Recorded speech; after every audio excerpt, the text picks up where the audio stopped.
কথা কথা বলে যে আমি বড় দল, আরে বড় দলটা তো তোমার ডুবাইতেছিস বেটা। বাংলাদেশের যে কোনো জায়গার থেকে অবৈধ অস্ত্র সবচেয়ে বেশি কোথায় আপনি জানেন? আপনি প্রশাসন লোকজনকে জিজ্ঞেস করে দেখেন। রূপগঞ্জে। বাংলাদেশে যে কোনো উপজেলার থেকে সন্ত্রাসী কোন জায়গায় জানেন? রূপগঞ্জে।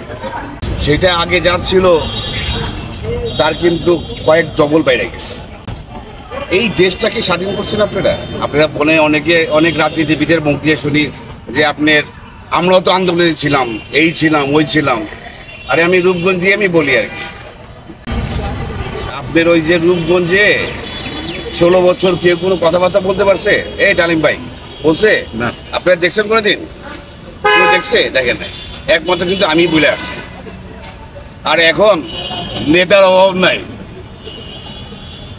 কথা কথা বলে যে আমি বড় দল, আরে বড় দলটা তো তোমার ডুবাইতেছিস বেটা। যেই মানুষের নিয়ত খারাপ, কথা কথা আপনি ইলেকশন করবেন ডালিম ভাই, ভেরি গুড। ইলেকশন করবেন না কেন? করেন। এখন আপনি ইলেকশন করার আগের থেকে আপনি চিন্তা করতেছেন যে আপনি জোর জবরদস্তি করবেন, আপনি ওই কি বলে কিশোর গ্যাং রাখবেন, আপনি কেন্দ্র দখল করবেন, কেমনে সিল মারতে হইব, চুরি করবেন। যে মানুষে বাংলাদেশের নেতা হইব তার শুরুটা হলো চুরির থেকে, ডাকাতি থেকে। তাহলে দেশ আর জাতি কি পাবে? বলেন আমারে, বলেন কি পাবে?